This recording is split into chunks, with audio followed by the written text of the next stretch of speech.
I play Libby Atenton, Will's wife. I'm from Manhattan originally, from the city, so I'm kind of a city girl. I'm in the suburbs, which is not somewhere that I kind of fit into that perfectly, but my husband's brought us a beautiful house, so I'm happy to be raising the girls there.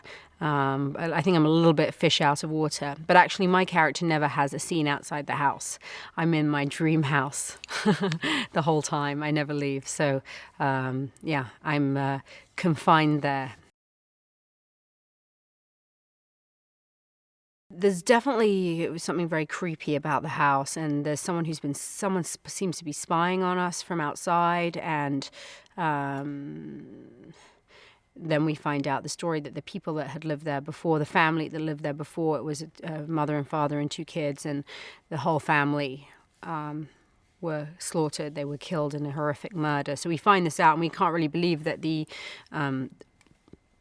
realtor never told us anything about it, and the people in the neighborhood never told us anything about it. So it's very strange, and there's a kind of sense there's something wrong with this house, and it's creepy. And then we find out that it was the father of the family that was responsible for the murders, and that he was in a psychiatric hospital, but he's now out in a halfway house. So we have a feeling that he wants to come back to his house and wreak havoc again. Ann Paterson, who lives across the street from us in the dream house, is played by Naomi Watts.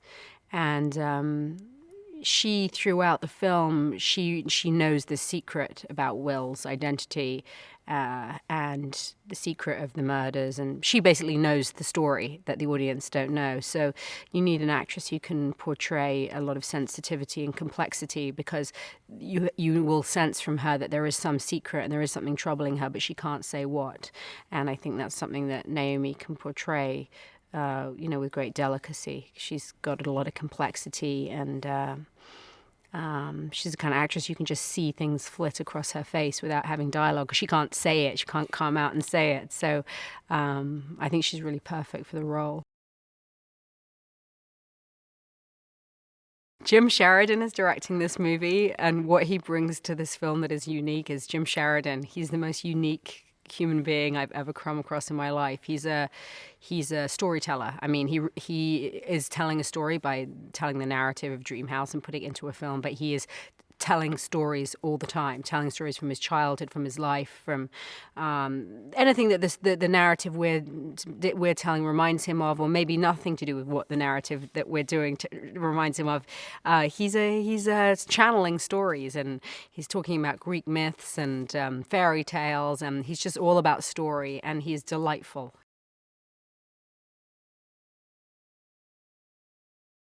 It's very romantic and just unusual. I just never read anything that quite had the same tone of romance and the supernatural and horror, and yeah, it's a love story as well. But Jim Sheridan is someone that I really, really wanted to work with for many, many years. So it was really thrilling to get the offer.